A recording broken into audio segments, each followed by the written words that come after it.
Magandang araw po sa inyong lahat mga kaibigan. Ayan, ipapakita ko po sa inyo yung aking mga pinagkakalibangan at isa na po itong halaman ng aking pinagkakalibangan. Ayan o, papunta na naman sila sa kalsada, tapos igaganon ko po yan o, para para hindi sila nag-aaway.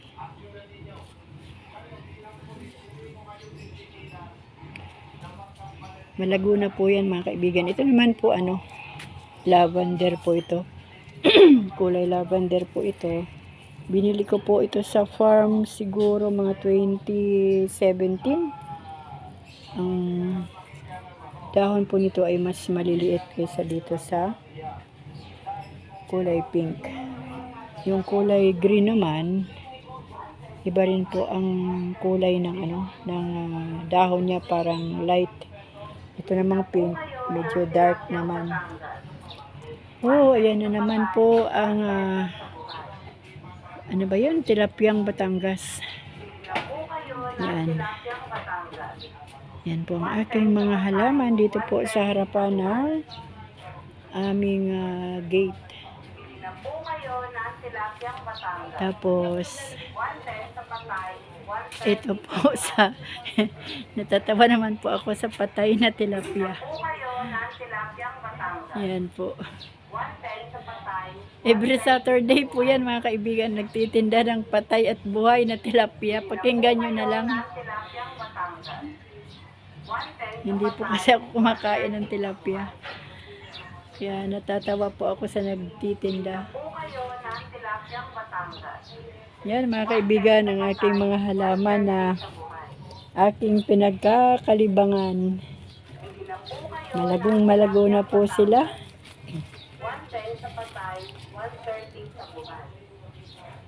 Tapos ito po, yung mataas na halaman na pinakita ko sa inyo, pinutol ko po yung niya, dulo niya, tinanggalan ko ng dahon. Ngayon, tinusok ko po dyan. Ayan o, buhay na. Buhay na po siya, buhay na buhay. Yan ang mga halaman. Kasi kung summer mga kaibigan, nakakatulong po itong itong mga halaman. Panangga po ito sa init. Masyado pong mainit pag summer. Kaya pag oras na po ng 2 o'clock ng hapon, yan, sa area na yan, dyan po ang araw. Kaya dito po sa amin ang init pag hapon. Sa umaga naman, doon sa kabila, yan.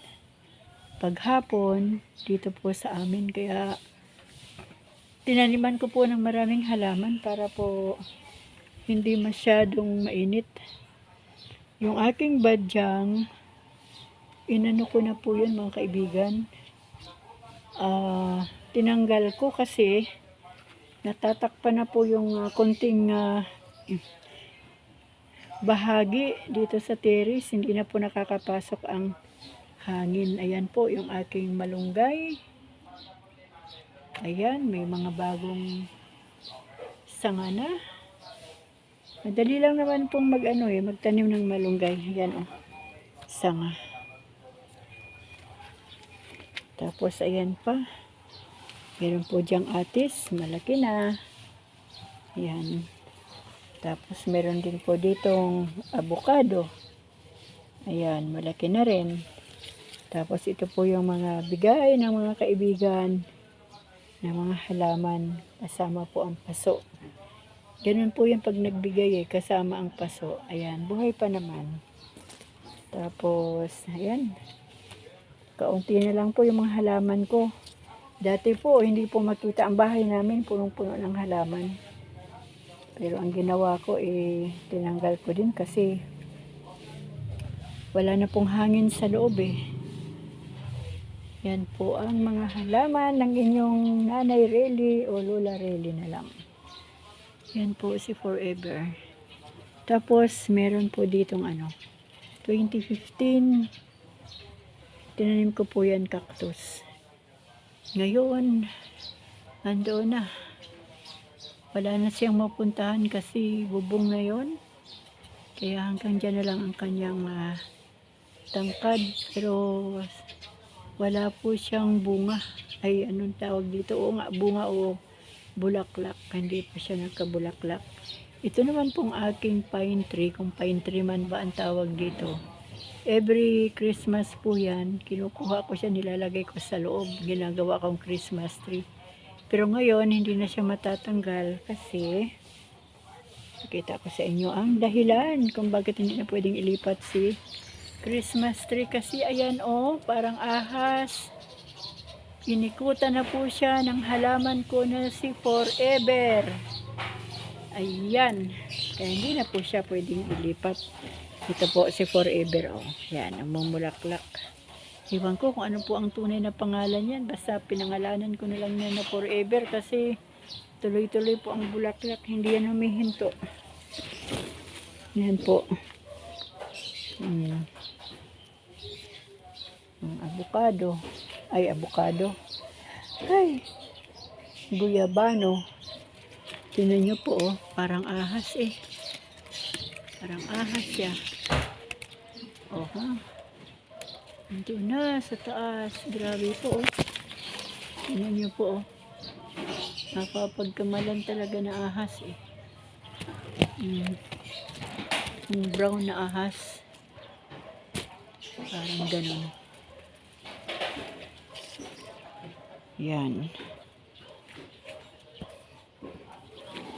Tapos ito po yung halaman na ginagawa naming kulahan nung araw, nung bata pa ako. At ito naman yung mga serpentina, ang tataba mga kaibigan ng serpentina. Yan Pag may emergency, tumatakbo dito ang ating mga kapitbahay, humihingi ng dahon ng serpentina kasi may high blood, taas ang sugar. Pero ang mga yan, hindi ko na po yan itinanim, kusang tumubo na po yan kasi marami pong mga buto ako dyan na nilagay nung araw, kaya ayan, tubo nilang siya ng tubo dyan. Ito po yung puno ng aking pine tree at ito po yung puno ni Forever. Ayan ayan pa kaya ayun, umakyat na siya doon, papunta doon, hanggang doon. Iwan ko hanggang doon, nasa dulo yan mga kaibigan.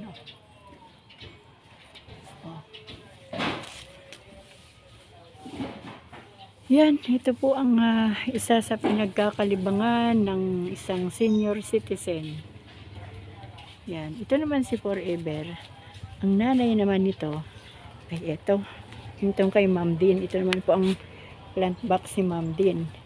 Ito po ang nanay ni Forever, itong puno na to. Yan, may mga bulaklak din. Ayaw ding patalo sa kanyang anak. Ayan. Uy, sakit ng kagat ng langgam. Tapos ito mga kaibigan, binili ko ito sa farm. Hindi po siya masyadong nabubuhay kapag walang init. Kaya binigay ko kay Ma'am. Tinanim po ni Ma'am dito. Maganda po yan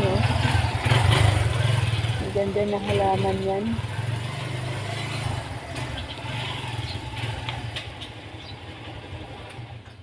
Yan. Tapos ito po yung mga halaman ni Ma'am. Maganda po yan kulay blue. Ayan. Tapos ito pa yung halaman ni Ma'am. Ayan pa ang mga halaman ni Ma'am. Tapos ito yung pandan China na nilalagay sa kanin. Tapos ito yung mga gabi-gabi.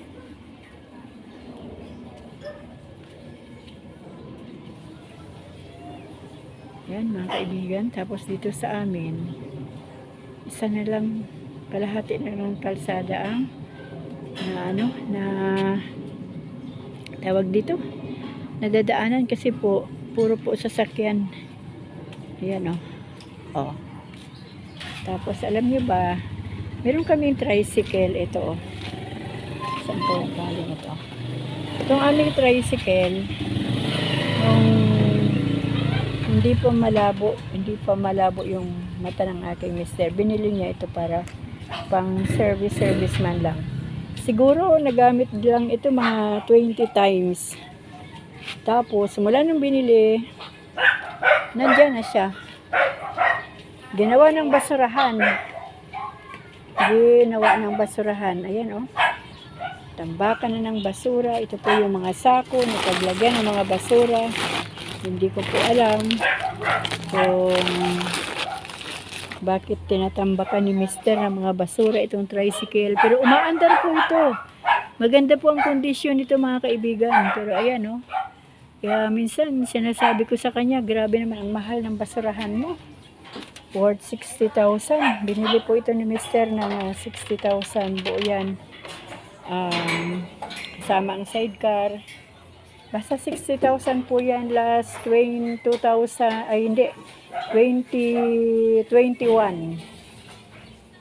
Yan po ang nangyari sa kanyang tricycle.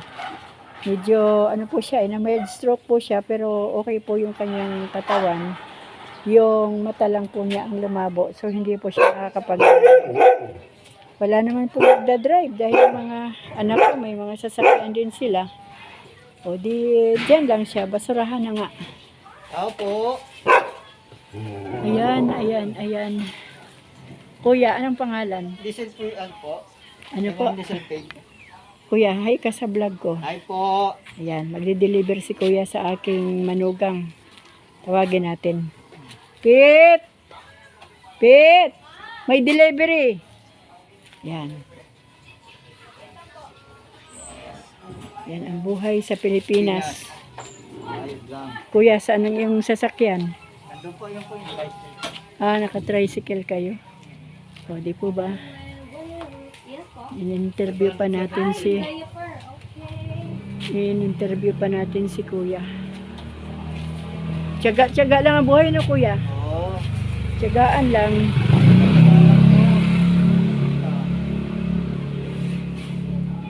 Walang tsaga. Wala. Butong. Ay, wala. Sigurado yan. Siguradong. 573 po.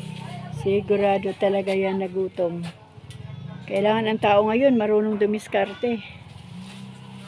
Yan mga kaibigan, hanggang dito na lang po. Pinakita ko lang po sa inyo yung mga bagay na aking pinagkakalibangan. Dahil kapag wala po tayong outlet, stress po ang ating sasapitin. Yan po. Ito naman pong halaman na to, 2014. Ay, malago po yan dati. Kaso, ayan, naghalo-halo na kasi sila, nag-rumble na kasi sila ng mga halaman dyan. 473 po. Yan mga kaibigan, hanggang dito na lang po ang aking mini vlog. 400 na lang po. At ako'y hindi natutuwa sa aming basurahan. Ako'y nangihinayang. Ayaw namang ibenta ni Mister, basta dyan. Basurahan lang niya. Ganun lang yun siya. Maraming salamat po sa inyong panunood mga kaibigan. Patuloy po tayong magbasa ng salita ng Diyos at makinig. At isa pamuhay na may kalakip na pananampalataya sa Diyos. Pagpalain po tayong lahat ng ating Panginoon. Amen.